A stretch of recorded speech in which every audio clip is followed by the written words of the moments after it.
Buenas tardes a todo el público presente, los que nos escuchan por Facebook Live. Facebook Live. Eh, Bienvenido entonces a esta mesa en la que vamos a conversar acerca de las publicaciones de los géneros literarios que nos convocan en este encuentro, que son, ¿cierto?, literatura negra y literatura fantástica. Como todos sabemos, el evento está organizado por la Corporación Letras de Chile y financiado por el Fondo Nacional del Fomento del Libro y la Lectura, en esta convocatoria 2024 por el Fondo del Ministerio de las Culturas, las Artes y el Patrimonio. Hecha esa presentación, vamos a nuestros invitados. Hoy día tenemos invitados bastante interesantes que nos acompañan. Tenemos en primer lugar a don Max Valdés Avilés, a don Alejandro Muñoz y a Moisés, siempre se me olvida tu apellido, Jasón. Muchas gracias. Un poco para conocerlos, voy a hacer una breve lectura de sus currículos. Un rato más se nos va a incorporar también a una invitada que viene de Argentina, la escritora Ana María Ayuda, que viene un poquitito retrasada. Quiero partir por don Max Valdés. Max Valdés es novelista, cuentista, editor y antólogo. Es magíster en edición de la Universidad Diego Portales y máster en edición de la Universidad Pompeu, ¿así se pronuncia? Sí, sí. Pompeu Fabra de Barcelona. Tiene posgrado con estudios de arte, convención en escultura en la Universidad Católica de Chile y diplomado en diseño de estrategias metodológicas y evaluativas de la misma universidad, ¿no? Sí. Muchas gracias. Es profesor de escritura creativa en la Universidad Andrés Bello y profesor de lenguaje en la Escuela El Robledal de Caleu. Y además es docente del IEGC con sede en Santiago. Max ha publicado los volúmenes de cuentos Mimi agoniza en la buhardilla de los bohemios, Ni un rumor en la oscuridad, y además las novelas Una mañana de más, El ciervo herido, Manuscrito sobre la oscuridad, El ladrón de cerezas. Ha sido publicado en antologías y muestras literarias en Chile, España, México, Argentina, Francia, Croacia, Perú, Bolivia y Alemania. ¿No hay ninguno nuevo? Interesante la cantidad de países que están publicados, Max. Finalista del Premio Municipal de Literatura en el año 2015 en Literatura Juvenil con el libro de relatos La sombra que arrastra el cochero. Interesante volumen aquel. Primer premio en el concurso Pedro de Oña en novela corta y primer premio en novela en los Juegos Literarios de Gabriela Mistral el año 2000. Tuvo también mención honrosa en el género cuento en los Juegos Florales de 1998. Un primer premio y una medalla en el Instituto Japonés Yasunari Kawabata por concierto en Hiroshima. El año 2018 publicó la novela negra Fragmentos de un crimen, 2 veces merecedora de la beca de creación otorgada por el Ministerio de las Culturas y seleccionada por esta para su publicación. El año 2020 publicó la biografía novelada El verdugo de Satán. ¿Satán? Nas. Está mal escrito, disculpe. De Satanás. El año 2021 publicó la novela distópica El sonar del murciélago. Voy a seguir un poco con don Alejandro Muñoz para que después conversemos sin interrupción. Alejandro nació en marzo del año 1962 y cursó sus estudios secundarios en Chile y en Alemania Oriental. Estudió ingeniería en Bochef, aquí mismo donde estamos, en la promoción del año 1985. Como ingeniero, ha realizado labores en el ámbito del transporte, colaborando principalmente con el Ministerio de Obras Públicas, y se ha desempeñado también en labores relacionadas con permisos y estudios ambientales, donde ha trabajado con empresas privadas y con el Estado. En el año 2010 forma la editorial Espora Ediciones, y en conjunto con David Bustos destina gran parte de su tiempo en la edición, diseño y publicación de los libros que dan forma al catálogo editorial, orientado principalmente en la novela negra. A la fecha, Espora Ediciones ha producido 43 títulos. Ha colaborado activamente con la editorial autores como Bartolomé Leal, Eduardo Contreras, Cecilia Aravena y Verónica Silva. Figuran también Julia Guzmán, Gianfranco Roleri y Brani Cardoch. ¿Mm? Em, Don Moisés Jasón, por allá, eh, tiene un currículum bastante largo. Voy a tratar de resumirlo porque si no nos vamos a tomar todo el tiempo. De hecho, solamente traje 2 hojas de las 5. Bueno, Moisés es chileno, nació en 1959 en Temuco, es ingeniero informático y magíster en ciencias como profesión. Es investigador independiente, especialmente en el área de la ciencia ficción y gráfica en Chile.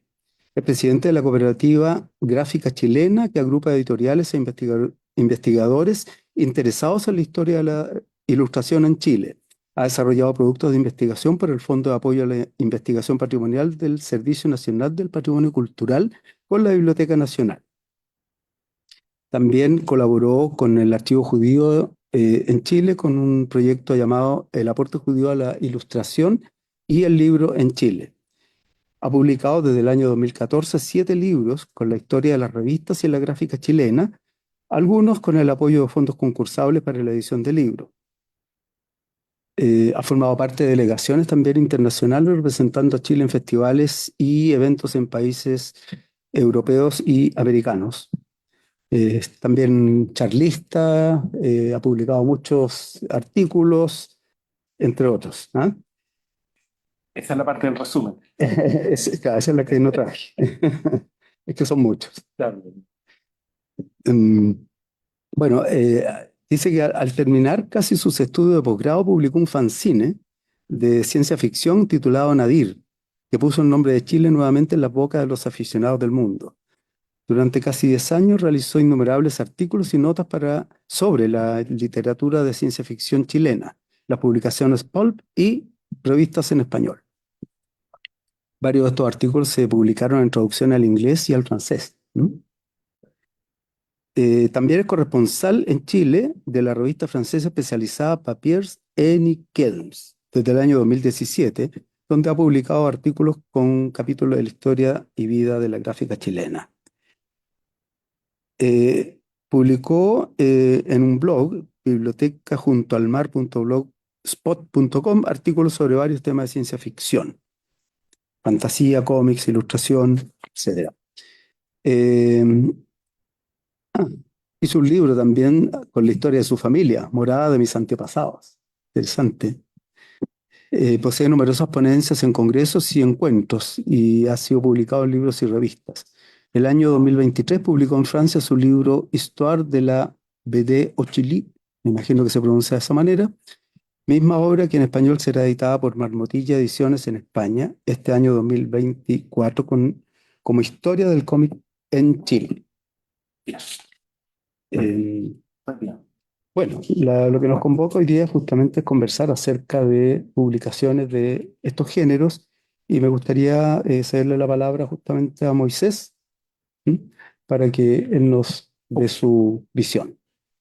Ya, mira, partamos de la siguiente. Yo no tenía muy claro de qué se referían con las publicaciones o género fantástico y negro y he estado bien vuelto loco estos últimos días, la verdad, entonces no tuve ni tiempo de averiguar de qué iba realmente. Entonces yo asumí que era como la historia de las revistas de alguna manera del género fantástico y negro en el mundo y en nuestra lengua.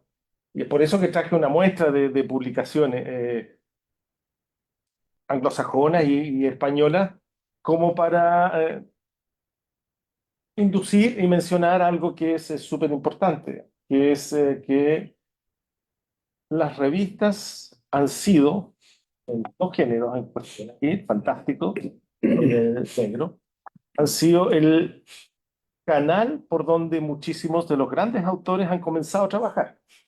Eh, con o sin una buena dirección, han sido el germen desde el cual han nacido, digamos, han escrito sus primeras publicaciones.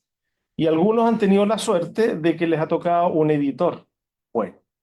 Y cuando sale un editor bueno y los encausa, los resultados suelen ser destacables. Ese es el caso, por ejemplo, en la revista Astundi, de ciencia ficción, donde el editor, actualmente se me olvida el nombre, yo no sé por qué, que debería saberme de memoria, pero se me escapa el nombre porque lo traje.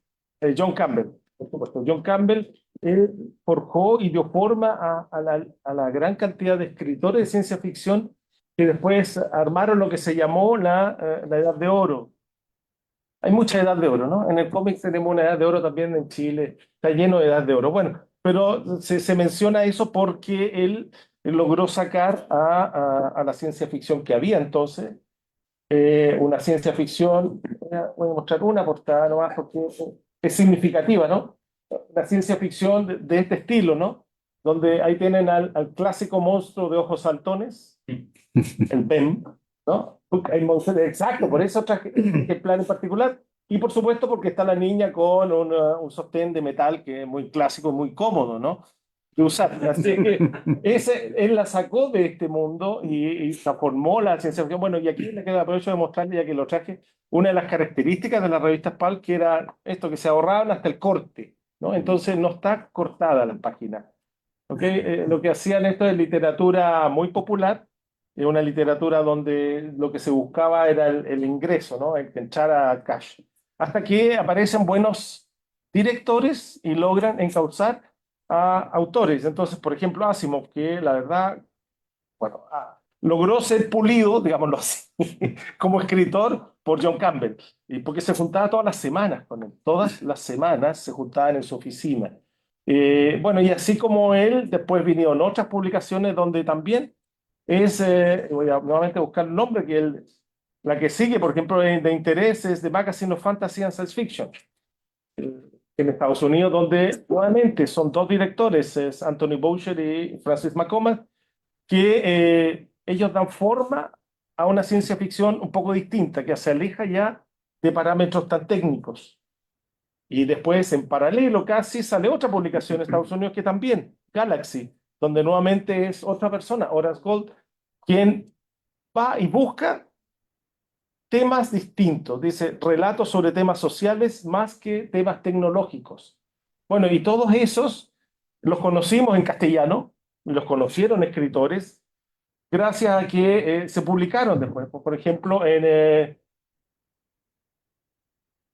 Minotauro, el primer Minotauro, ¿no? Esta es la primera edición de Minotauro que se publicó en Argentina, creo que fueron 12 números, 14, no me acuerdo, y decía clarito, ¿no? Esta es la edición de Magazine of Fantasy and Science Fiction, digamos, esta es la traducción, y aquí se escogió lo mejor, ¿cierto? Más allá, escogió lo mejor de Galaxy, ¿ok? Y así fue pasando hasta que llegó, bueno, más allá, no más allá, no hay mención, que es otra revista icónica, ¿no? En nuestra lengua del tema de ciencia ficción, donde aquí era fundamentalmente dos, ¿no? Luis Vigil y Domingo Santos, quienes dieron forma a una revista que duró tanto tiempo que pasa por muchas etapas, ¿no? Y pasa por tantas etapas que no es uniforme en sus características. De repente, por ejemplo, esta es una antología simplemente, esta es una antología de cuentos. Así como tal, hay un número que es una antología de cuentos de Hugo Correa, creo que es el 33. Y en vez de salir en un libro, porque nunca tuvo una salida en un libro y porque los directores de No Hay Mención no vivían de eso, ni mucho menos, simplemente ellos decidieron, ok, te publicamos un número dedicado a ti, pero que era una forma de sacar otro número, simplemente. Pero bueno, siempre se les nota la mano, ¿no? Finalmente, No Hay Mención duró hasta el 147 y después de un año sacó uno que se llamó el 148, que fue el Canto del Cisne. Pero en paralelo a estas que yo he mostrado de ciencia ficción, existían, por supuesto, las de misterio, las de suspenso, la de L.D. Queens, hay montones. De hecho, los Pulps, que son la revista donde nació ese género, y nació también la de misterio. Ahí nacieron los que yo mencionaba, estos grandes directores, perdón, escritores, que partieron ahí, pues, partieron publicando cuentos que les pagaban por centavos por palabra. Fue simplemente decía, esto es un cuento corto, ¿cuántas palabras tiene? 15 centavos por palabra, ahí va el cheque. Así nació las publicaciones. Hoy día es todo muy distinto, pero yo quería eso hacer como introducción y cederle la palabra al resto del panel. Muy bien. Como introducción está bastante interesante, ¿ah? Porque nos permite hacer como un rápido recorrido de la historia esta de la revista, sobre todo, ¿ah? Eh, Alejandro, por favor. Sí, voy a acoplar un poco lo que decía aquí mi colega del panel. eh, y prestar atención a lo siguiente. Él nos mencionó acá cómo la editorial, que es más o menos el tema que estamos viendo, buscaba a los autores y los hacía trabajar en torno a un tema porque estaba interesado en sacar esta serie de ciencia ficción o novela negra, que sea. Efectivamente, ese es un trabajo que desarrollaban las editoriales en general hasta hace un tiempo atrás, ¿no? Y está la clásica escena, ¿no es cierto?, en la película donde está el escritor ahí con que le pagaron $10.000 de anticipo y está ahí preocupado de sacar la novela porque tiene que sacar en un determinado tiempo.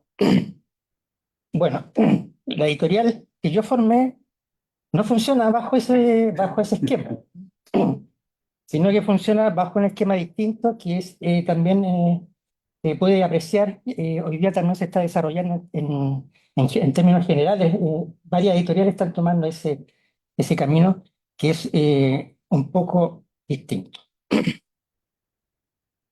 Vuelvo. La editorial tiene sus lectores, tiene un grupo de lectores a los que necesita satisfacer para mantener su negocio.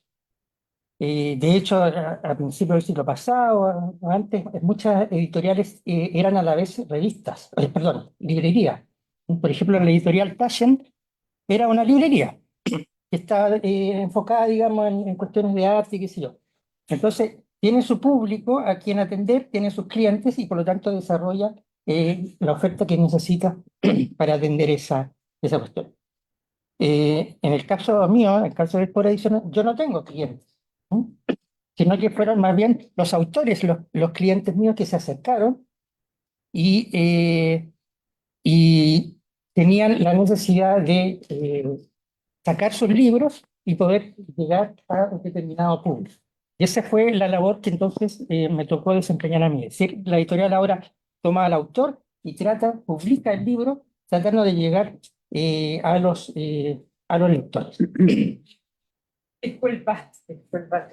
A ver. Ahora, una cosa que en el caso mío personal favoreció o facilitó un poco eso, porque yo tuve una librería durante 2 años que tuve que cerrar porque no funcionó. Entonces pasaron los años y como yo no quería desprenderme de la literatura, armé esta editorial, que también no era nueva porque yo ya con 12 años me creía editor. Sí. Lo que pasa es que después estudié ingeniería y me dediqué a la ingeniería y sigo en cierta manera dedicado a la ingeniería y eso ha permitido que la editorial haya podido solventar varios costos que hacen bastante difícil la publicación de libros hoy día en Chile.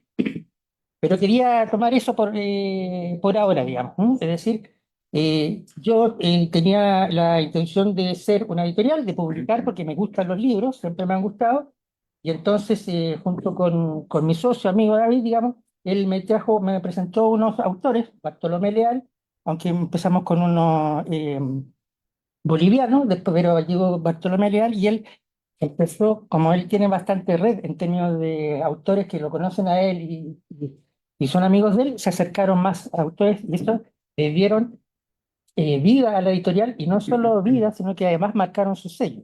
¿No? Y de hecho, efectivamente, hoy día la editorial que dirijo, digamos, eh, tiene dentro de su catálogo bastantes libros relacionados con la novela negra, a tal punto que se asume, digamos, de que la editorial está dedicado, digamos, a la novela negra. Pero hasta ahí lo dejo, para que hable más. Adelante, Max. Ok, bueno, yo no sé si quiero primero entender un poco que entendamos cuando hablamos de publicar libros de novela policial, por ejemplo, qué es lo que es, ¿ya? Aquí apunta, y uno como cuando recibe un manuscrito tiene que saber bien si cumple o no cumple con el propósito, ¿no? Si se aleja o no se aleja de tu línea editorial, en fin, de la búsqueda que tú estás haciendo. Entonces, la novela policial es una novela cuya trama está basada en la resolución de un enigma. Eso es lo más importante. Entonces, si me presentan un escrito que no tiene eso, a lo mejor voy a tener que empezar a dudar de si o no publicarse. Eventualmente responder a una pregunta en específico, ¿ya? ¿Y cuál puede ser la pregunta? ¿Quién es el asesino? ¿Quién robó el banco? ¿Quién es el secuestrador? ¿Será posible que el villano se salga con la suya? En fin, esas preguntas tienen que estar en el texto, ¿ya? Porque si no sería un objeto bastante amorfo, ¿no? Que es muy difícil.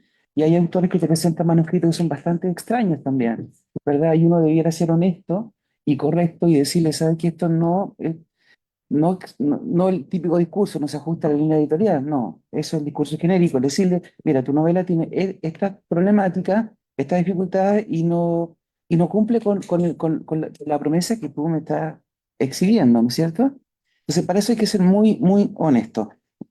Ahora, lo otro importante es que las novelas policiales tienen la relación lector-autor. Esto es muy importante, porque las novelas policiales son casi una carrera entre el lector por un lado y el escritor por otro.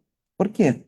Donde uno intenta estar dos pasos más adelante que el otro. El escritor, cuando escribe, intentará ocultar las pruebas, ¿no es cierto? De modo tal que la lectura no se le venga abajo, ¿no es cierto? Y se sepa la obviedad a la página siguiente, ¿no? Entonces, oculta las pruebas a primera vista, mientras que el lector lo que hace es todo lo contrario, anticiparse un poco.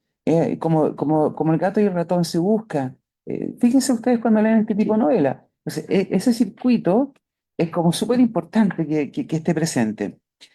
¿Cuál es el resultado de esto? En el momento en que el lector supera al escritor, o sea, yo descubro, aquí está el asesino, o este es el responsable, ahí se acabó la vida del escritor, lamentablemente. Se acabó la novela, se acabó todo. No hay literatura, digamos, ¿ya? Eh, eh, y eso es el problema que de repente ocurre en las novelas que uno recibe, que de repente vienen con esa falla que son súper importantes. Y la otra cosa importante es cuando uno evalúa un manuscrito, que puede pasar al editor que está aquí, al imprentero, quien hará el libro, o Hanson, ¿no es cierto? Los prototipos, ¿cómo se llama esto? Estas cosas maniqueas, las caricaturas, llamémoslo así, ¿ya? Entonces, ¿por qué? Porque si una novela de detective, ¿no es cierto? Una de las novelas del policial es la novela de detective, hay un investigador, ¿no es cierto? Ese detective no lo puede saber todo. Primera cosa, no lo puede saber todo. Si tu personaje principal es indestructible o está más que preparado para resolver el enigma, entonces no tendrás mucha cabida para el drama en tu historia. Estaría hecho, ¿no? Estaría armado. Perfecto. Indestructible. ¿Ya? Una de las cosas que más intrigará al lector es el hacerse una y otra vez la pregunta, ¿será realmente este hombre capaz de resolver este enigma? ¿Ya? Uno tiene que poner en duda al protagonista, al personaje principal, a quien lleva la historia. ¿Ya? Lo otro que uno le recomienda a los autores, no tengas miedo de que tu detective haga cosas malas o tenga vicios o no sé si perversiones, pero puedes darse todo, ¿no? Ninguna persona es 100% buena, de modo que si quieres hacer más verosímil a tu personaje principal, debes dotarlo de esta ambigüedad humana. Déjalo pecar de vez en cuando, que cometa errores, que se equivoque, ¿ya? La novela actual chilena, por ejemplo, tiene mucho de este elemento, ¿no? Que los policías o los detectives o quien investiga son seres humanos, ¿ya? La pasan mal, no la pasan bien. Ya se equivocan, se corrompen a veces también, ¿no? Tenemos muchos casos en Chile de novela donde el detective es bastante humano. Y eso es el éxito que ha tenido Ramón, yo creo, Díaz de Heroic, justamente de que los lectores perciben que el personaje principal, que es un investigador, puede ser uno de ellos también. Ya se ve representado, lo que decía la mesa anterior, identificado. Así como el terror identifica, también esta novela debiera identificar al lector. Otra cosa que ocurre también es que darle una buena motivación para resolver el enigma. Esto es fundamental para sostener el desarrollo de la trama. Si el detective no ve peligrar aquello que realmente le importa, quizás se vuelva a su casa a mitad de la novela. Nadie quiere que eso ocurra, ¿verdad? Y penúltima cosa, dótalo de rasgos que lo hagan especial. Alguna preta específica, una manía particular, un tic nervioso, alguna cosa inusual. Tal vez un pasado que le cargue hoy día y que de alguna forma se le aparezca, ¿no? le insinúe cosas. Ya, quizás puede ser un fan de algún club deportivo también. Eso ocurre, ¿ya? Eso no solamente le dará una personalidad, mm, digamos, real, ¿no es cierto?, verosímil, sino que además le da características que necesitan, ¿ya? Ahora, hay que dejar que la historia fluya naturalmente. Si el manuscrito está bien hecho, al presentarlo, la historia se verá bien definida, eh, y entonces no habrá ninguna duda de que ese manuscrito puede servir para ser publicado. Eso, mientras tanto, porque creo que estas cosas, los escritores cuando escribimos o escriben, ¿no es cierto? No pensamos mucho en estas cosas, en el destinatario final. Y este tipo de literatura tiene un destinatario, claro, identificado, así como la novela de terror, ¿no? La novela romántica también tiene un destinatario exclusivo. Y de repente somos nosotros que tenemos cargo de la edición y tenemos que decir, ¿sabes qué? Esto no va por el camino, hay tales errores. Ahí uno como editor debiera tenerla, bueno, uno tiene que ser honesto siempre, pero decirle al autor que el autor de repente es una persona llena de esperanza, llena de expectativas, llena de sueños, y quiere ver sus libros publicados. Nos ha pasado a todos, ¿no es cierto?, que nos llega una ópera prima. Bueno, uno debiera analizar bien esa lectura y apoyar a ese escritor. O sea, decirle, mira, las virtudes, esto va bien, esto va mal, y encaminarlo, ¿no? No simplemente dejarlo ir, no, que pase por el despacho y se vaya, no, hay que educar. El editor tiene también que educar, ¿cierto? Por el bien de la comunidad de lectores y escritores. Eso es verdad. Por el bien de la literatura También. también. Sí. Quiero entonces aprovechar de darle la bienvenida a Ana María Shua, que se nos integra al panel. Eh, Ana María es una antigua amiga de Letras de Chile, le tenemos mucho aprecio. Ella nace en Buenos Aires y publicó en 1967 su primer libro, El Sol y Yo, que era un libro de poemas. El año 1980, su novela Soy paciente obtuvo el premio Losada. Otras novelas son Los amores de Laurita, que fue llevada al cine, el libro Los recuerdos, con una beca Guggenheim, La muerte como efecto secundario, que obtuvo el premio Ciudad de Buenos Aires en novela y premio Club de los 13, El peso de la tentación y La última hija. En 2009 sus primeros 4 libros de cuentos se publicaron reunidos con el título Que tengas una vida interesante. En 1914, estoy confundido con los siglos, disculpen, que fue el año 2014, ¿ah? Porque Anita es bastante más joven que eso. El año 2014 obtuvo los premios Conex de Platino, el Premio Nacional de Cuento y Relato y el Premio Esteban Echeverría. El 2015 recibió el Premio a la Trayectoria de la Asociación de Artistas Premiados y en 2016 el Premio Democracia. Interesante premio. Tiene buen nombre por lo menos. También recibió varios premios nacionales e internacionales por su producción infantil juvenil, muy difundida en América Latina y España. Cabe ser mencionar que parte de su obra ha sido traducida a varios idiomas. 15 dice acá, no sé si tendremos alguno nuevo, Anita. Entró danesa, así que ya son 16. Ya son 16. En el año 2016 le fue otorgado en México el primer premio internacional Juan José Arreola de minificción. Sus primeros 5 libros en el género son La Sueñera, Casa de Geishas, Botánica del Caos, Temporada de Fantasmas y Fenómenos de Circo. Con una parte de Fenómenos se publicaron reunidos algunos cuentos en Cazadores de Letras en Madrid. Y todos los libros se publicaron completos en todos los universos posibles en Buenos Aires. Su último libro de microrelatos se llama La Guerra y fue publicado en el año 2019 en Buenos Aires y en Madrid. También publicó el ensayo Cómo escribir un microrelato. Sus últimos cuentos fueron publicados como Sirena de Río y en 2024 acaba de publicar el libro de poemas No son haikus. Anita, te cedemos la palabra. Bueno, gracias.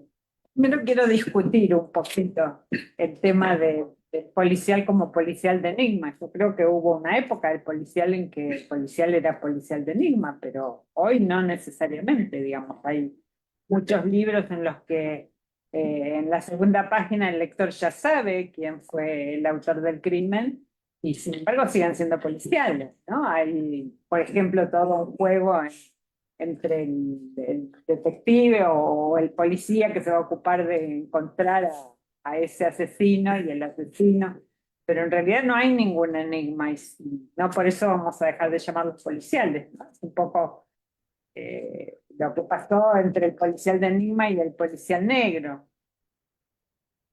Y por otro lado, sí estoy totalmente de acuerdo contigo en el tema de que el policial es un género condenado al éxito, un género con destinatario, y un género en el que no hay posteridad, o sea, si uno no tiene éxito hoy, no se descubre 20 años después de muerto que alguien fue un gran autor de policiales. No hay posteridad, digamos, para los desconocidos. Y en eso se parece al género erótico y al género infantil. Los tres son géneros que necesitan el éxito. Sin éxito inmediato hoy aquí no avanzan, no se pueden publicar, no se los publica. Digamos, un autor infantil no puede decir, bueno, hoy tengo pocos lectores, pero la posteridad me va a reconocer. No, la posteridad no reconoció a ningún autor infantil que no hubiera tenido lectores en su época. Bueno, yendo al tema concreto de las publicaciones, tengo que decir que el género fantástico nunca fue un género en Argentina, como decía antes en la mesa de lectura. Buena parte de la literatura de ficción, en términos generales, en Argentina es fantástica. Y nuestros mejores autores, nuestros mejores cuentistas, han sido autores de literatura fantástica. Entonces, contra lo que se dijo, no contra, sino, digamos, comparando, ¿no? Lo que pasa en Chile, donde ustedes decían que la literatura fantástica está considerada un poco por debajo de un escaloncito abajo de la gran literatura. En Argentina pasó todo lo contrario. Con Borges y Bioy a la cabeza, el género fantástico se considera la más alta literatura posible.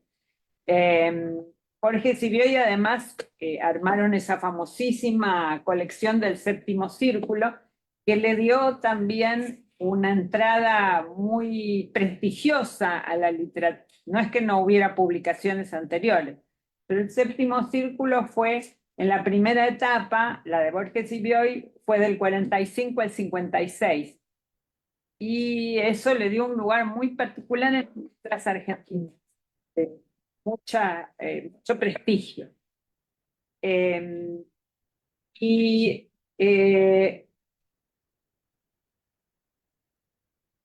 un tiempo después, Borges y Bioy publicaron una antología, no, antes todavía, en el 43. En el 43 Borges y Bioy publicaron una antología que se llama Los mejores cuentos policiales. Y algo muy interesante que pasa tanto con el Séptimo Círculo como con esta antología es que muchos de esos cuentos son policiales y fantásticos al mismo tiempo. Yo me acuerdo siempre la decepción de mi papá, que quería leer novelas policiales y se compraba las novelas del Séptimo Círculo y de pronto se encontró con una que se llamaba Las trompetas celestiales, en el que un detective tenía que averiguar qué eran en realidad esas mujeres que aparecían desnudas, estrelladas en los techos de las casas y de los que se decía que en realidad eran brujas que iban volando en una escoba. Y lo que descubre es que en realidad eran brujas y volaban en escoba, iban a reunirse con el diablo. Y para mi papá eso era, no sé, fue como el fin del mundo. Él que esperaba una novela policial, tradicionalmente policial, y se encuentra con eso, le pareció terrible. Michael Birds es el autor de Las trompetas celestiales.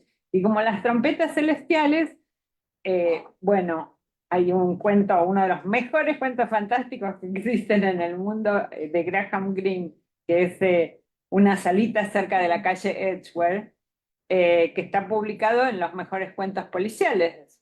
Y ahí, digamos, es un cuento policial, un cuento, digamos, en el que una persona va a una salita de cine y se pone a hablar con el que tiene al lado, eh, y de pronto y le habla de un crimen que sucedió hace poco cerca de allí, no me acuerdo exactamente, pero sí sé que cuando sale del cine se encuentra todo manchado de gotas de sangre. Entonces dice, bueno, estuve hablando con el asesino, llama por teléfono a la policía para decirle que acaba de hablar con el asesino en la sala de cine. Y la policía le dice, no, pero es que al asesino lo tenemos, lo que ha desaparecido es el cadáver. Y esa combinación es muy de policía fantástico. Resultó ser muy argentina, ¿no? No, como que nos marcó un camino. Eh, y digamos, después de eso hubo otra colección muy, muy famosa, que fue la colección de la serie negra de tiempo contemporáneo, donde precisamente ahí entraron muchos policiales, porque Borges y Bey preferían los policiales de enigma. Tenían que ver también con esa época. Y después entró el policial negro. Y esta, la serie negra de tiempo contemporáneo, es mucho menos policial de enigma y más policial negro. Fue una colección lindísima, digamos, duró 10 años, entre el 67 y el 77. Y Piri Lugones y Ricardo Piglia eran los editores, eran los que estaban a cargo de la edición, y era una colección que había apoyado en su momento un mítico editor argentino que fue Jorge Álvarez. Y, y bueno, nada, fue una colección interesantísima y que nos trajo esa otra posibilidad del policial sin enigma. Pero después hubo, en materia de ciencia ficción, sí tuvimos la entrada de la revista Minotauro en los 60-70 de ciencia ficción y fantasía, una selección, ¿no? de la revista original de ciencia ficción y fantasía, eh, que fue algo extraordinario y en ese momento para los lectores fue maravilloso porque la selección era, digamos, todo partía originalmente de una muy buena revista norteamericana y la selección la hacía un gran editor español, en realidad, que era Paco Porrúa, y, y entonces, bueno, no creía que la ciencia ficción era eso, y era maravilloso, era alta literatura. Después, bueno, vimos que la ciencia ficción también podía hacer muchas otras cosas, pero en ese momento no nos imaginábamos que podía haber malos autores de ciencia ficción. Todo lo que fuera ciencia ficción parecía alta literatura, genial, maravillosa, extraordinaria. Y esa colección realmente lo era. Digamos, la ciencia ficción, igual que todo, ¿no? Igual que cualquier género, tiene grandes cultores, medianos y malos, y en fin. Pero en la revista Minotauro solo entraban los más grandes. Eh, y en literatura fantástica, creo que nunca, no sé si hay acá, sí hay algún argentino, nunca una argentina, Marina Scrimer, que me va a decir si me equivoco o no, pero creo que nunca hubo una colección de literatura fantástica. Porque no hubo una colección, porque bueno, toda nuestra literatura era fantástica, en algún momento fue fantástica. Y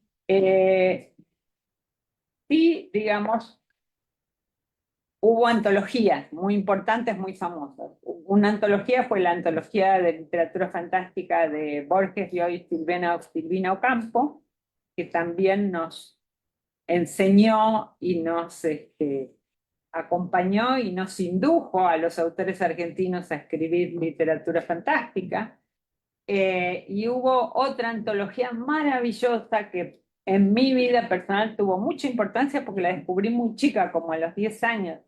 se llama La Antología del Cuento Extraño de Rodolfo Walsh, que la compiló cuando era muy joven. Es una antología bellísima y para mí personalmente fue una entrada al cuento fantástico en una edad en que a uno todavía no le interesan los autores. Yo ni me fijaba quiénes habían escrito los cuentos esos. Los cuentos eran tan extraordinarios que, en fin, podían ser árboles, ¿no? No, como si nadie los hubiera escrito. Y bueno, creo que más o menos eso es lo que tengo que decir. Hoy no hay, digamos, antologías, sí, todavía hay antologías de cuentos fantásticos y antologías de cuentos policiales, pero no hay colecciones ni editoriales. No puedo asegurar que no haya editoriales porque hoy hay tantas editoriales chicas en Argentina, hay un movimiento extraordinario de editoriales independientes. O sea que puede ser que haya alguna editorial que se dedique solo a la literatura policial, no estoy segura si es bien. Pero en términos generales, por lo menos las editoriales grandes y medianas no tienen colecciones ni de literatura policial ni de literatura fantástica, porque entran en las colecciones de literatura en general. No sé, yo tengo, por ejemplo, dos de mis 6 novelas, hay 2 que son de anticipación, y son distopías, y están en la colección de literatura, simplemente. MC, publicadas en la colección, creo que se llama Sur ahora o algo así, Letras del Sur. Eh, pero bueno, están en la misma colección que cualquier otro libro de literatura. Y con los policiales pasa lo mismo. Alfaguara publica policiales, en fin. Todas las editoriales y todas las colecciones admiten tanto policiales como libros de literatura fantástica. Así que bueno, eso es más o menos lo que tengo que decir. Quería agregar algo a lo que dice Sí. Ana María, que es bien impresionante, que todo lo que tú has dicho es cierto. O sea, tan cierto como que cuando empieza a hacer la colección de libros de Minotauro, la introducción del primer libro, que es Crónicas Marcianas, la hace justamente Borges. Claro, O sea, nada menos que él, bueno, después la sacaron en todo caso porque lo pidió, entiendo que él pidió que no seguir, pero la primera edición, si uno va y la mira, yo la tuve, estaba en la primera página, estaba una introducción de era una él. introducción O sea, de él valorando en general, no porque fuera ciencia ficción, sino todo eso fantástico que tiene, tanto en Argentina como tiene en Uruguay, porque ustedes tienen al ladito, hay Claro, un pedacito de Argentina que está al lado, no sé, hay un uruguayo por ahí, ¿no? Bueno, hay un pedacito de Argentina que tiene una literatura también extraña, llamémoslo así, ¿no? Que es distinta Seguro. y que va en el género principal. Por ejemplo, Cuando a un uruguayo nos gusta le decimos rioplatense.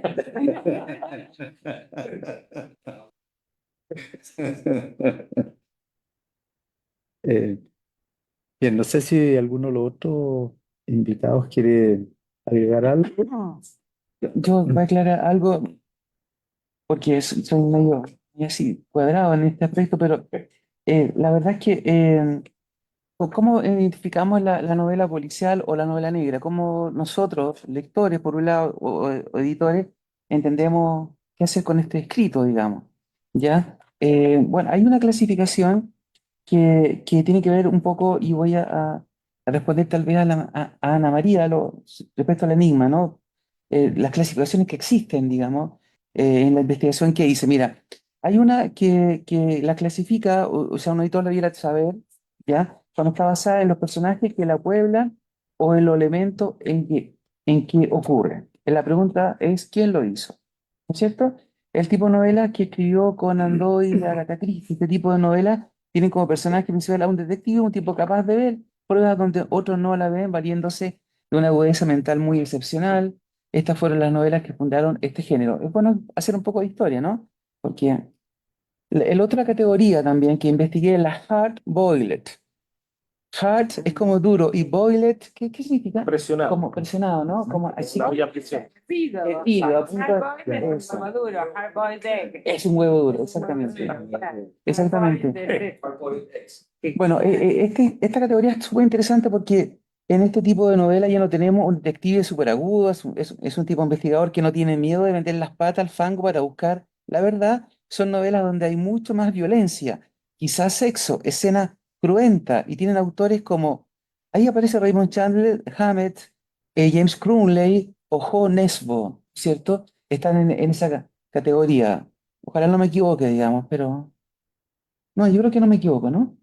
Es que caben en el hard boiled, ¿no? Luego está el country noir, el country negro, ¿no? Cuyo nombre proviene precisamente donde se desarrolla la trama, ¿no? Que pueden ocurrir en el lejano oeste o en un lugar desértico. Estoy pensando en Cormac McCarthy, ¿no es cierto? McCarthy tiene mucho de esos escenarios, Meridiano, etcétera. Tiene mucho de eso. ¿Ya? Creo que fue de los primeros. Es relevante cómo el ambiente juega un papel importante en el desarrollo de la trama, porque tener una historia en este sitio sin cámara de seguridad, sin agentes, da la impresión que podría ocurrir cualquier cosa. El espacio para la imaginación es increíble, pues cualquier cosa puede acontecer. En este tipo de novelas tenemos escritores como Jim Thompson, ¿lo conocen ese? La ciudad violenta, una novela curiosa, ¿no? También escribió La huía, Los timadores, El asesino dentro de mí, ¿ok? Y por supuesto McCarthy, ¿no?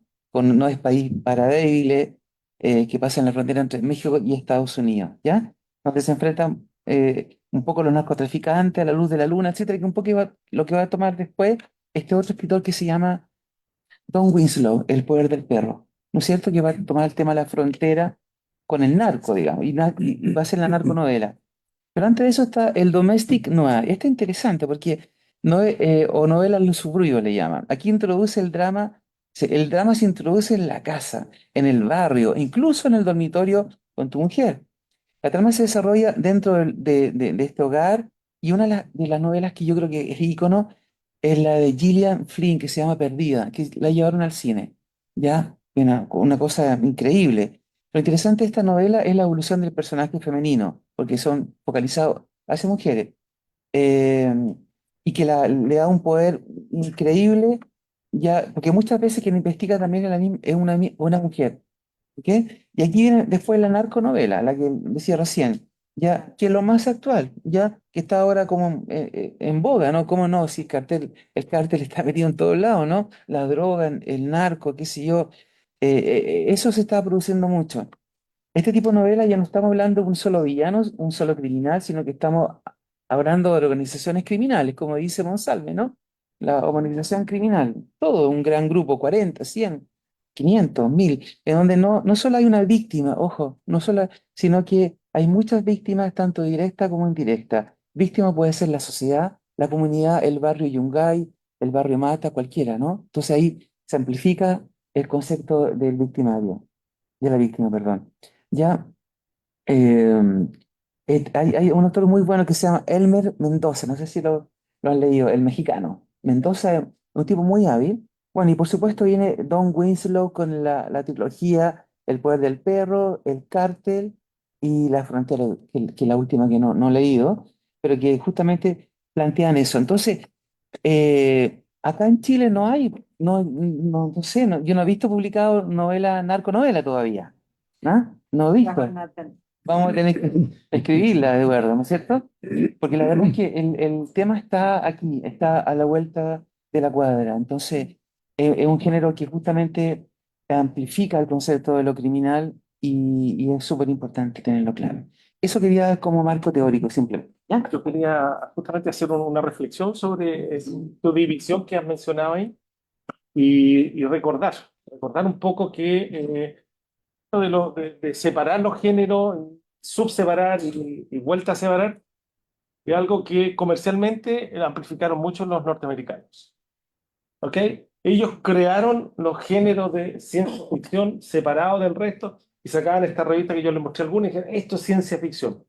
Esto es policial, esto es aventura, esto es novela del oeste, esto es novela de ferrocarriles, Railroad Stories. O sea, está lleno y todas son enfocadas en un subsegmento de ficción. Finalmente, a mí me gusta mucho más, personalmente, ¿no? El enfoque que menciona Ana María. O sea, en que tú tienes ficción, que la ficción aplica suspenso, que la ficción tiene un tema de amas de casa sufrientes y que hacen esto, que hacen lo otro, me parece bien, pero la tanta clasificación a lo único que lleva es a tener compradores compulsivos, digamos, de ciertos géneros, como era el policial antiguamente, o como era la ciencia ficción antiguamente. Hoy día la ciencia ficción es muy rara encontrarla separada en una colección. Hoy día. Está simplemente como novelística. Especialmente cuando se ha puesto tan de moda, por ejemplo, la novela distópica, ¿cómo se llama? El cuento de la criada, después de que salió. Pero eso salió en una colección común y silvestre, una colección de novelística, no salió separada en la, qué sé yo, nebulada de ciencia ficción, ¿te fijas? No, no estaba segmentada, porque la segmentación lo que está haciendo es buscar nomás a compradores permanentes y que vayan y busquen ese producto. A mí me gusta más el enfoque de literatura, que hay buena literatura, en que hay más o menos literatura y de la otra también. Que es un enfoque que me parece más honesto, ¿ah? Porque yo puedo influir, y eso es lo que hace Asimov. Asimov en general no es un escritor de ciencia ficción, es un escritor de misterio. La verdad es que sí, digamos, si uno empieza a releer sus obras y va a descubrir que siempre hay un misterio que se está buscando resolver. Y ese es el estilo de Asimov, digamos, más que ciencia ficción puramente tal. Yo quería simplemente reflexionar, digamos, sobre el tema de los géneros y esa división que lleva a que, no sé, a que saques un nuevo libro de Stephen King por el que le pagan todos esos millones, por el cual está obligado a producirlo porque se los anticipan, no sé, le anticipan $50 millones por las próximas 7 novelas. Bueno, claro, y uno dice, Stephen King es terror. Y yo no sé, yo creo que a esta altura Stephen King no solo está escribiendo terror, digamos, pero todo lo que él saca lo venden como terror, porque ya está etiquetado, digamos, porque el mercado norteamericano en particular es súper segmentado en eso. Bueno, Moisés, debemos entender, por supuesto, que la cultura norteamericana son los grandes desarrolladores del marketing y por lo tanto segmentan los mercados a niveles eh, básicos incluso, ¿no? Y así es que van creando los universos de lectores. A mí me gustaría preguntarle a Alejandro que nos contara un poquitito de su experiencia como editor. ¿Cuáles son las temáticas que más se publican en Chile en estos géneros? En género negro específicamente, ya que tu editorial es negra. Sí, yo comparto eso de que, a ver, uno puede ver el trabajo editorial como un negocio o uno lo puede ver como como un hobby. Y claro, cuando se trata de un negocio, cuando yo vivo de él, de lo que publico, trato de generar la oferta y trato de ofrecer la demanda necesaria para poder satisfacer esa oferta. Pero yo concuerdo en que esta segmentación tiene un poco la finalidad de generar esa oferta, ¿sí? Para saber exactamente ya qué tipo de libro voy a publicar yo.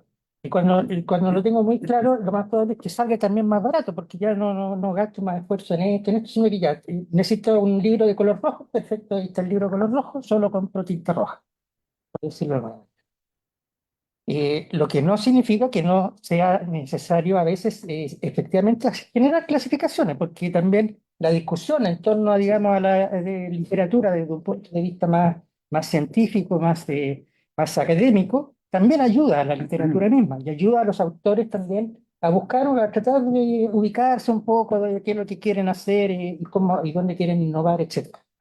Por lo tanto, no hay una contradicción, digamos, entre el lado. Muchas gracias por el apoyo. Gracias por el apoyo, compañero. Porque Max nos está diciendo que digamos que tenemos que enfocarnos en determinadas cosas, sino que eso es lo que hay, lo que se ha producido hasta el día de hoy. Y ahí entonces tomo a tu pregunta, ¿qué pasó en mi caso? ¿Ya? Porque, como le decía, no, yo no creé la editorial para publicar novela negra, sino que se dio en cierta manera, ¿ya? Un poco casual, pero también no tan casual porque después uno también empieza a orientar lo que le está llegando. Pero inicialmente la idea era publicar libros y que no, y los primeros autores que se acercaron, digamos, estaban metidos justamente en la novela negra, ¿no? Principalmente Bartolomé Leal y lo bueno que tiene aquí en Chile, no sé cómo será en los otros países, supongo que más o menos similar, es que los escritores, digamos, que escriben novela negra en general se conocen y están bastante juntos, ¿ya? Y trabajan en varias ocasiones juntos. Discuten entre ellos, se pelean entre ellos, pero en general eso es un grupo más o menos bastante sólido y que cada uno hace su aporte de tal manera que al final sale favorecido todo lo que es la novela negra. Es lo que yo he podido ver con los distintos autores que he tenido. Entonces, como decía, parto con un autor y después se van sumando otros autores, y justamente también llega Eduardo Contreras, y yo les abro las puertas también, ¿no? En el sentido de que incluso nos hacemos socios en algunas publicaciones. Y ahí se da un poco, tomando el tema esto de las colecciones, ahí se dan dos cosas que son importantes de considerar y que me tocó en la editorial mía. Una es generar un libro tipo compilación, que fue Santiago Canalla, el 2018, que son cuentos de varios autores de la novela negra. Entonces, en el cual, digamos, Bartolomé Leal hizo un gran trabajo de, justamente como conoce todo el mundo, entonces hizo una invitación abierta: chicos, escríbanme sobre Santiago desde el punto de vista de la novela negra. Y ahí surgieron todos estos. Todas estas clasificaciones distintas que hay. Cada autor, digamos, escribió eh, lo que pudo además en un tiempo. Ahí sí se dio que el autor estuvo un poco presionado, porque tenía que, digamos, entregar el trabajo en un determinado tiempo. Y el resultado fue muy bueno, ¿ya? No solo para la editorial, sino que principalmente para los mismos autores de novela negra, porque el libro incluso hoy día está en todas las bibliotecas del país, ¿no? Lo compró el Estado para sus bibliotecas. Entonces fue una buena, un buen momento en el cual los autores, digamos, que andaban por ahí, aparecieron juntos en un libro. A tal punto que repetimos la experiencia, ¿ya? Y el año pasado entonces sacamos el libro Martes Negro, que obedecía a lo mismo. Ahora, chicos, escríbanme sobre el golpe militar, desde un punto de vista de novela negra. Y ahí, nuevamente, salió de todo tipo de cuentos, ¿sí? Que enriquecieron notablemente lo que es la novela negra. Yo creo que aquí ya Max ya podría empezar a clasificar, a encontrar mil clasificaciones, Más nacionales, ¿verdad? ¿no? Más aterrizada, digamos, a lo que es. Eso por un lado. Y la otra, la otra experiencia que tuvimos fue la de crear una colección propiamente tal, es decir, una secuencia de libros y los metimos dentro de la colección La Otra Oscuridad. Al final sacamos como 12 libros, 12 cuentos con 11 autores distintos, porque Bartolomé se repitió al final.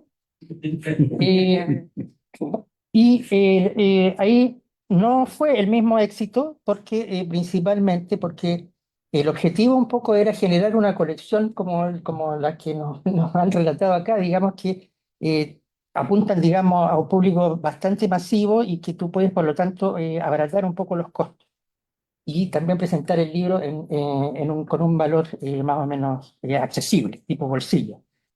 Y eso por los costos de producción, digamos, no fue posible. Al fin, los últimos libros, digamos, se encarecieron mucho, entonces ya no era de fácil acceso. Entonces, quien quisiera coleccionar los 12 libros ya le sale una fortuna, ¿no? Entonces, ahí en eso falló este esquema. Más allá de que ahora se está retomando, digamos, pero por otra editorial, la misma, hace una suerte de colección similar.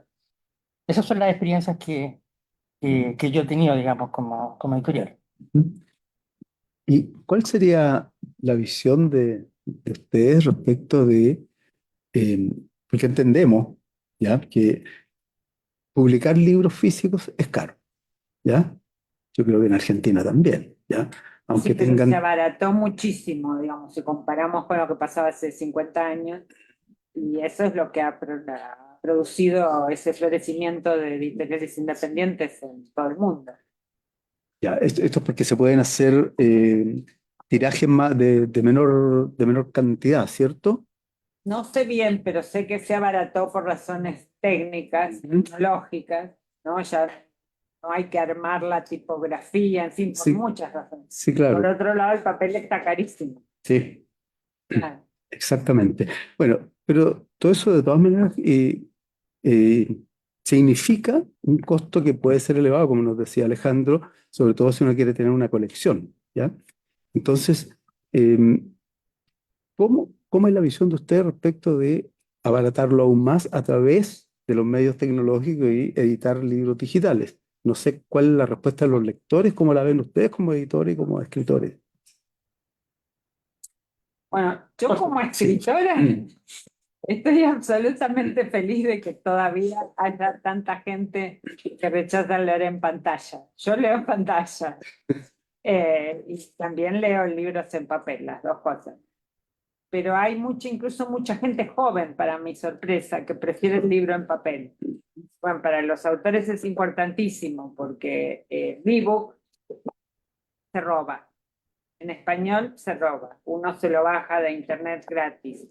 Eh, Hace, digamos, unos 30 años se calculaba, o quizás menos, 25 años se calculaba que para esta época un cuarto de toda la lectura que se hace en el mundo iba a ser a través del ebook. Y por suerte no fue así, no fue así. No. Todavía la gente sigue apreciando el libro en papel. Particular en el mercado español, bueno, el mercado inglés avanzó hasta casi creo que un 15% y después empezó a retroceder el interés en el ebook. Y en el mercado español nunca pasó del 2,5%. Pero ese 2,5% no considera todos los libros que se leen bajándolos de internet gratis. Sí.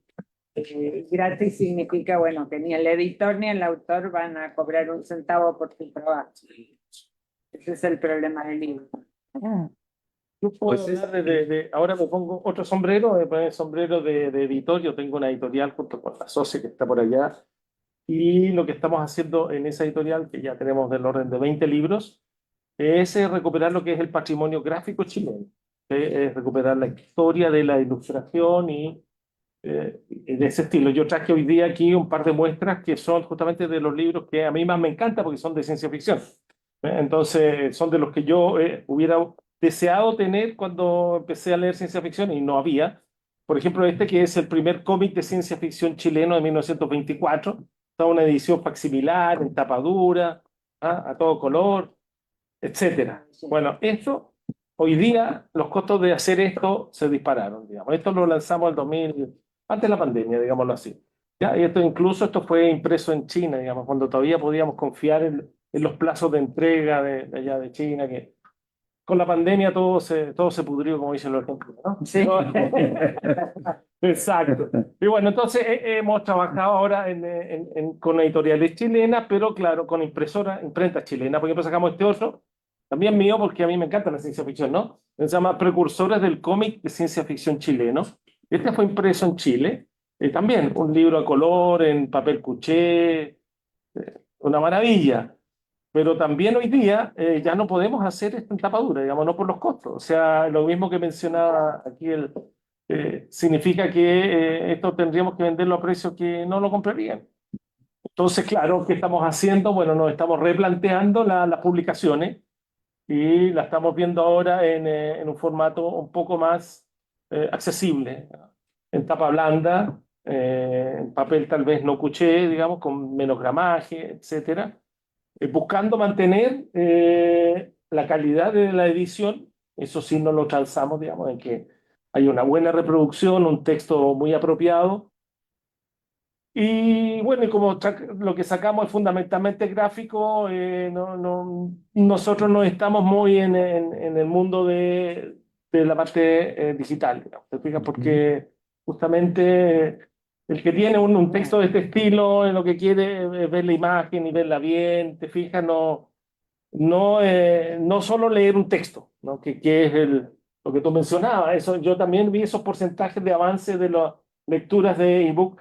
Y claro, pero quedaron en ciertos segmentos únicamente. En literatura, fundamentalmente la académica, Sí. y también en cierto tipo de literatura. Bueno, hoy día están generando mucha literatura por inteligencia artificial, digamos.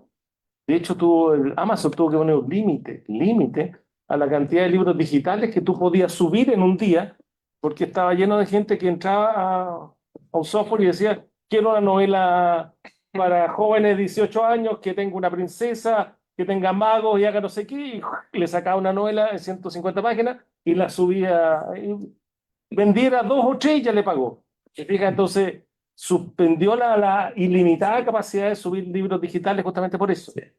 Pero eso es un segmento súper chico, digamos. O sea, no es el segmento de para hacer estas cosas, tiene que tener cierto número de lectores que uno cree que van a llegar a comprarlo, porque si no, se queda con esto en la casa y no es agradable. ¿Puedo agregar algo? Sí, Algo adelante, Tengo Mike. que decir que la impresión que se hace en Chile casi no se hace en Argentina, ¿eh? Los argentinos apreciamos muchísimo la edición chilena. O se mandaba a China cuando se podía mandar en China, o se mandaba a imprimir en Chile, por la calidad de la impresión más que por los precios de Chile, ¿no? Sí. Sí. Max. Sí, yo quiero abordar otro tema ya que estamos acá en confianza. No es polémica, pero es una realidad que está ocurriendo hoy día. Hoy día la ley de propiedad intelectual, que como somos escritores y editores tenemos que saber en qué estado estamos. Tiene un artículo que es el 71K, que es un artículo que creó Joaquín Lavín cuando era ministro de Educación, donde le permite que los establecimientos universitarios, colegios, puedan bajar el PDF, ¿no es cierto? Siempre que sean computadores de la universidad. ¿Ok? Y una bajada.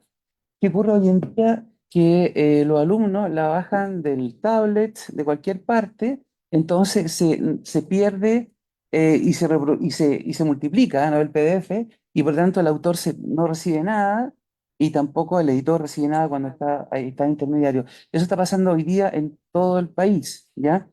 Eh, y, y claro, hay universidades que respetan eso, lo hacen bien y pagan un porcentaje a la Sociedad Chilena del Derecho de Autor para que ésta distribuya entre los escritores chilenos. Un poco lo que hace la SCD con la música, ¿no? Que es un símil. Y eso nos está ocurriendo hoy día en la literatura y es súper grave porque nos enfrenta como autores a ese problema que los libros son a piratear, en el fondo eso, ¿no? No físicamente, ya, el pirateo ya no es físico, el pirateo ya es electrónico. Y a eso se suma que hoy día en el Congreso hay una ley de transferencia, se llama Ley de Transferencia Electrónica, que está en discusión en la Comisión de Cultura, que nada sabe de cultura, hay que decirlo, los parlamentarios no entienden de cultura, y que lo que hace esta ley justamente es el artículo 71, llevarlo a su máxima expresión, que sea libertad, el acceso a la cultura que sea para todo el mundo.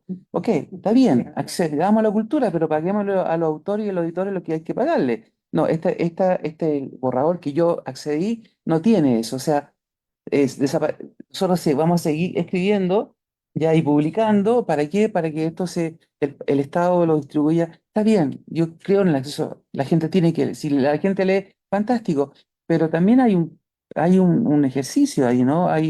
La labor intelectual de crear un libro, ¿no es cierto, Ana María? Es tremenda. Que cobrar por su trabajo, Claro, nada más y nada menos. y tu trabajo y el editor invierte su tiempo en lo mismo. Entonces, esas dos, Su trabajo y su inversión, claro, no solo tiempo. y esas dos cosas hoy día están pasando. Inversión de dinero. Y está pasando viola hoy día en Chile, no es discusión, ¿te fijas?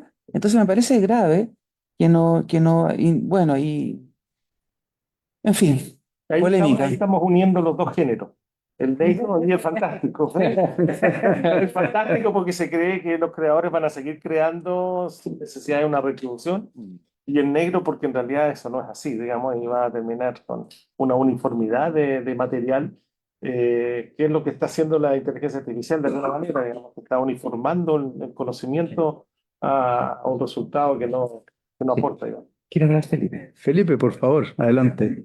Yo quisiera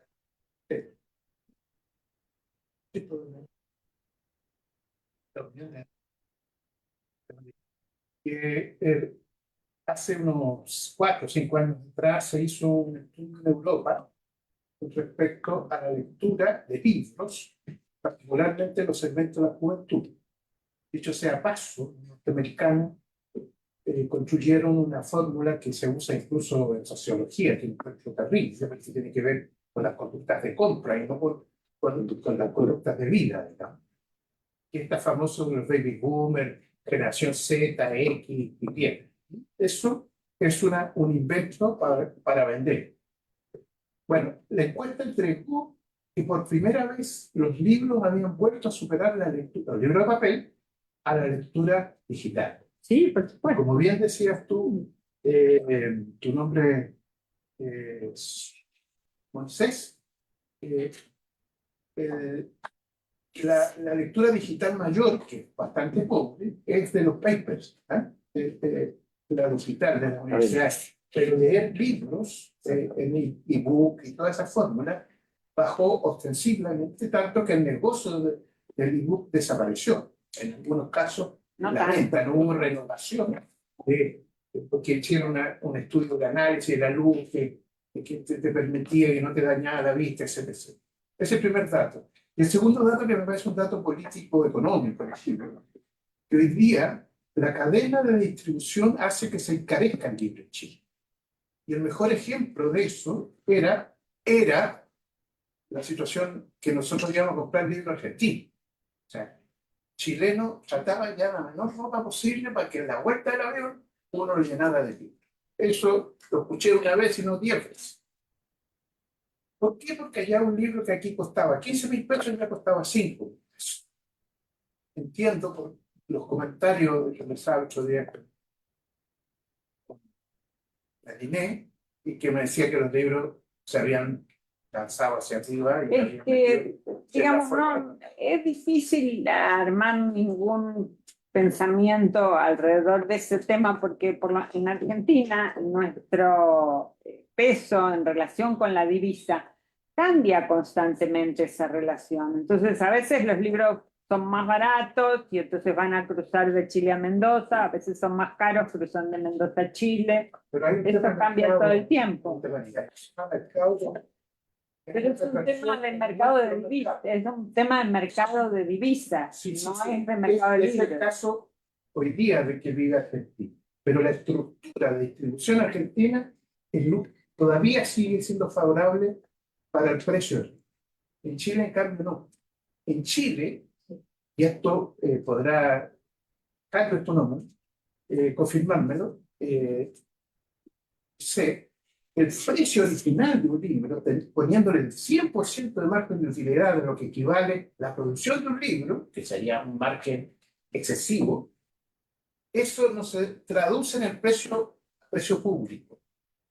Entonces hay entre la producción del libro por una editorial hasta la distribución final, hay hasta un 800% del precio, con lo cual hace que los libros sean caros en Chile.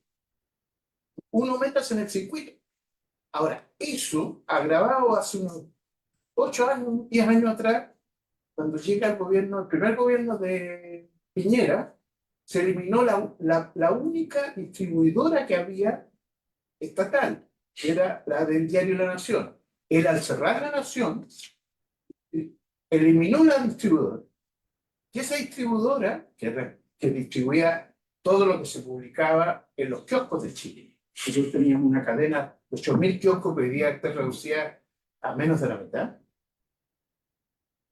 permitía que los costos pasaban a una distribuidora general, ¿cierto?, a las agencias y las agencias al kiosco. O sea, el precio estaba marginado para un 30% para la agencia, un 30% para el kiosco, y el resto se lo llevaba la editorial original. Eso hoy día desapareció. Y eso hoy día, así como no tan de rebote, en Chile tenemos un serio problema con las revistas. Chile es el único país que no tiene revistas, que se distribuyen en los kioscos. Kioscos se han transformado, los que sobreviven, vendedores de snack, de Super 8, cosas de ese tipo. O de revistas, según la comuna. En Providencia hay una Belvet, que se distribuye seguramente a mano. Yo trabajo mucho tiempo en ese mercado. Por eso yo quería señalar esto, porque ahí tenemos un daño enorme. Y el mejor ejemplo histórico fue nuestra editorial del Estado, que era Quimantú, que nosotros teníamos una distribución de 10.000 libros. Entonces se editaban y se acababan, todo el mundo andaba leyendo libros desde cuotas muy bajas. Yo he trabajado en este tema, yo fui tercer hombre de la editorial Silla, que sacaba colecciones de libros. A mí los libros, yo sacaba desde 16 a 56.000 libros, yo sacaba, el libro me costaba 100 pesos chilenos. Estoy hablando de 20 años atrás. Te regalo con IPC y toda esa historia que ese libro hoy día me cueste 400, 500 pesos. Nosotros para la pandemia, con nuestro colega de Letras de Chile, Federico Gana, mandamos una carta al Mercurio proponiendo que en Chile se daba una caja por comuna con alimentos, que pusieran un libro. Y por supuesto, personas de las grandes editoriales extranjeras se opusieron. Y tuvimos 5 días, cartas van, cartas vienen. Al final ganamos, entre comillas, nosotros, pero nadie puso un libro dentro de la caja. Porque en ese momento pensábamos que el Estado podía financiar 5 millones de libros. ¿Ustedes saben cuánto cuesta? ¿Cuál es el negocio que tienen los libros de canción, los textos? Sí. El Estado paga desde 37.000 pesos a 17.000 pesos por un libro, que se venden 5 millones, que hoy día están reducidos a 3, porque extrañamente han ido bajando los números cuando además los alumnos han ido aumentando. Es una cosa del mercado. Yo comento esto porque a mí me parece que los escritores, en este sentido, no tienen poca oportunidad en nuestro país, porque los libros nos salen muy caros y tenemos que ponernos de acuerdo con estos grandes soñadores que son los editores, como Alejandro. Moisés. Moisés. Sí. Ahora, logren, digamos, meterse en este negocio a pesar de estos comentarios adversos que quería dejar un poco abierto, porque es un tema no menor que no siempre abordamos con los números. Sí, Alejandro. Pero bueno, también ahí hemos hecho algo de experiencia nosotros. Efectivamente, la única forma que encontramos para abaratar los libros, para que los libros no salieran tan caros y se mantuviera el libro físico, es que vendiéramos a través de la página web de la editorial. Entonces ya no tenemos distribución y no distribuimos en librerías, lamentablemente. Pero era la única forma de mantener un precio más o menos razonable. Y sí se vende, ¿ya? Es decir, funciona ese método. Incluso capaz que funcione más que en la librería, porque al final los libros de la editoriales independientes en las librerías ni los pescan, porque Claro, sí, sí. Y de hecho trabajamos con Correos de Chile, que es lo más barato. Eso por un lado. Y lo otro, otra cosa que hemos hecho nosotros es poner los libros en Amazon. Hemos puesto libros en Amazon, ¿ya? Y tanto ebook como tapa blanda o tapa dura, ¿ya? De hecho, también incursionamos ahí, fuera del género negro, nos metimos en clásico, principalmente en clásico. Y ahí la venta resulta mejor porque en Amazon, digamos, la gente que busca gente conocida. Entonces es más fácil, digamos, que ofrecerle un Martín Rivas, los cuentos de Baldomero Lillo, lo hemos puesto y nos lo han comprado en España, en Canadá, etcétera.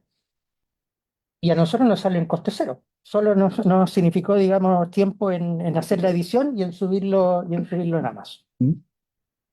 Entonces ese es también un mecanismo, en este caso para editorial, de que se ahorra, digamos, toda la inversión, pero además le ofrece al autor la posibilidad de que está en todo el mundo. Lo que sí no hemos incursionado es en la publicidad dentro de Amazon mismo, que también se puede hacer, pero no hemos querido, todavía no estamos muy confiados en que resulte bien. Y finalmente, con esto termino, en las ventas en Amazon justamente, no es que ebook sea notablemente superior a tapa blanda. Incluso hemos vendido en tapa dura, que son bastante más caros. Es decir, hay compradores, mi impresión es que el que compra en tapa dura es porque quiere tener el libro, le gustó, quiere regalarlo, etc. Entonces eso todavía se vende. Me gustaría Entonces, aportar desde el punto de vista de editor nuevamente, ¿no? Eh, ya se me olvidó que iba. No, no, sí, me puedo acordar. A ver, nosotros con... ya no se te va a olvidar. Oye, no, mira, nosotros no estamos distribuyendo a través de distribuidores. Punto. Y lo asumimos desde el primer día. Porque si no, los libros hubieran salido mucho más caros. O sea, era una cosa impresionante, que es el cómic en Chile, que el primer libro que sacamos, un libro de 180 páginas, tapa dura, papel cuché de, no sé, de haber sido 140 gramos, pesa 1 kilo, ¿ok? Pesa 900 y tantos gramos. Es un catálogo completo, o sea, es una maravilla, está agotado, así que te doy el dato, así que si lo encuentras por ahí, me lo meto. Ese libro, por ejemplo, no lo distribuimos porque hubiera salido más del doble, haberlo puesto. Entonces, lo que hacemos es que, ok, lo tenemos nosotros directamente, página web, ¿qué vamos a hacer? Todos caemos en y con delivery. Y fíjate que eso lo hicimos en pandemia. En pandemia no aportó un fondo. En Chile existen, a Dios gracias, todavía algunos apoyos. Entonces, fue un fondo de Cercotec con el cual pudimos armar la página web. Básica, pero nos permite vender. ¿Ok? Y los otros, que dado que los libros son así como tú los ves, entonces fuimos a algunas librerías donde entramos porque ellos venden libros, abre comillas, bonitos, cierre comillas. ¿Ok? Libros que a la gente lo pueden impactar, etcétera, y estamos en esas pocas librerías. Y el resto es digital y ferias.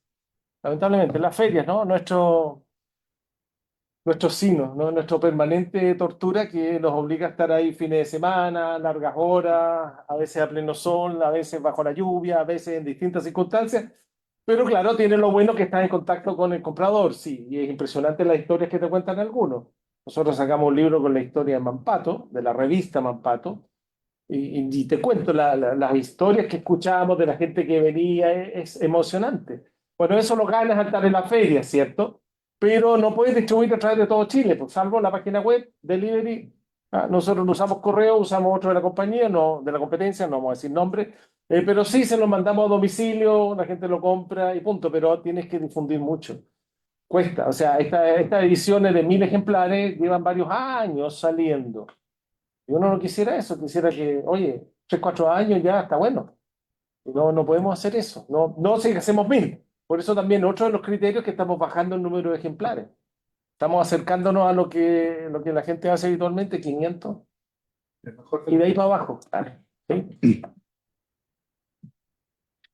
bien, sin duda el mercado del libro ha ido modificándose, variando bueno, con los avances tecnológicos también y con todo esto que nos provee la nueva forma de hacer negocios. Y el, el e-commerce, que se llama, ¿cierto? Ha sido fundamental en esto, pero también tenemos que tener en cuenta que para poder acceder a quienes nosotros queremos llegar, ¿ya? No es tan simple. O sea, no es tan simple como digo, coloco mi página al aire, online, para que todos me compren.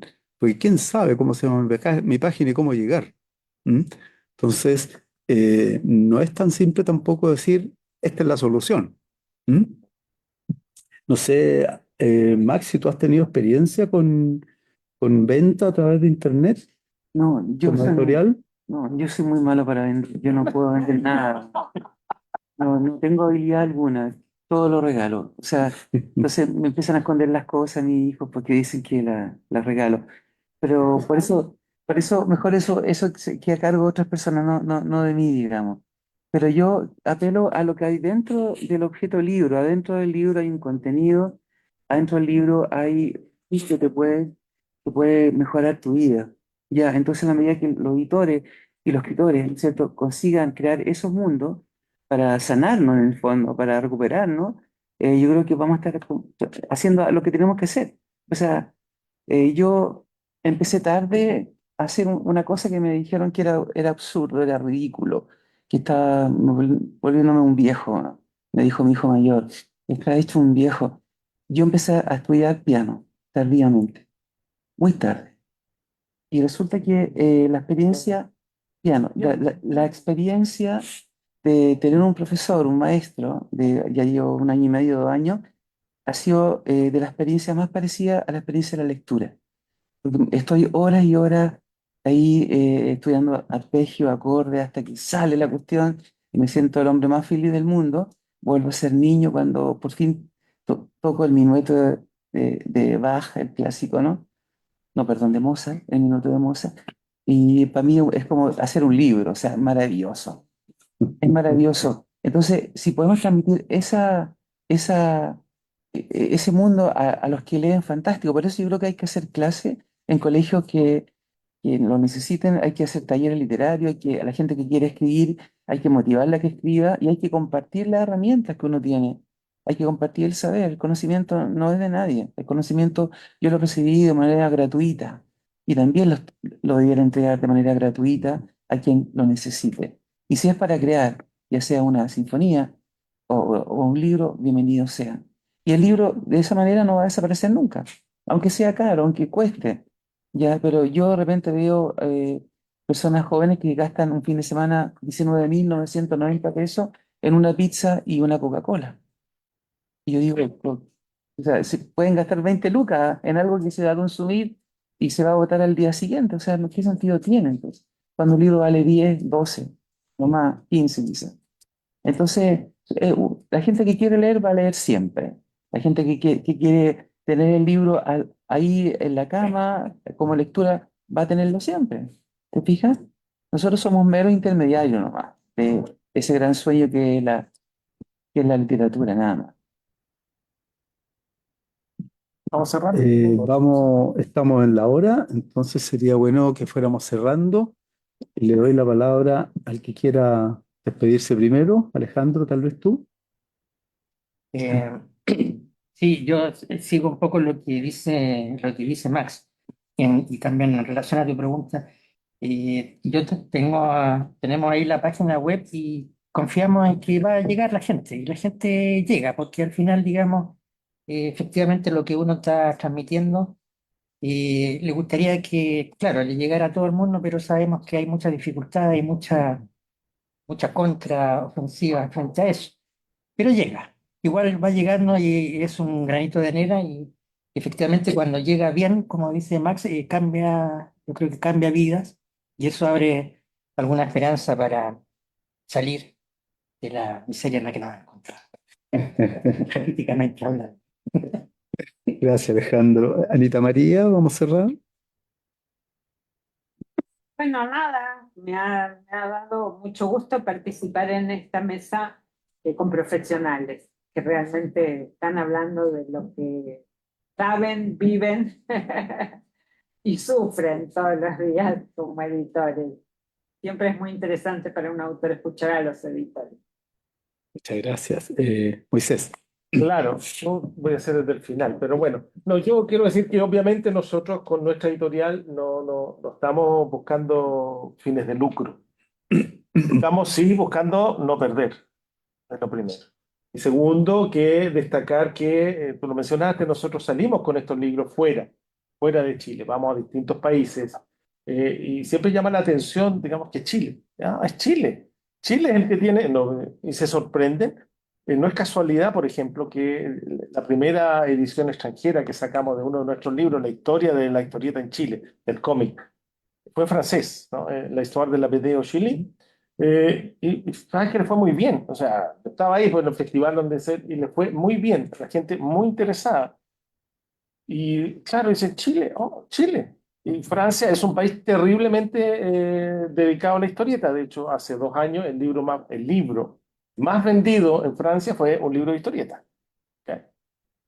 O sea, ellos así de fanáticos son y así de eso les interesa y les gusta conocer. Y así como a ellos les gusta conocer, nosotros seguimos en este camino buscando llevarlo a otros países también. Estamos sacando una edición en España, vamos a querer sacar una en Alemania.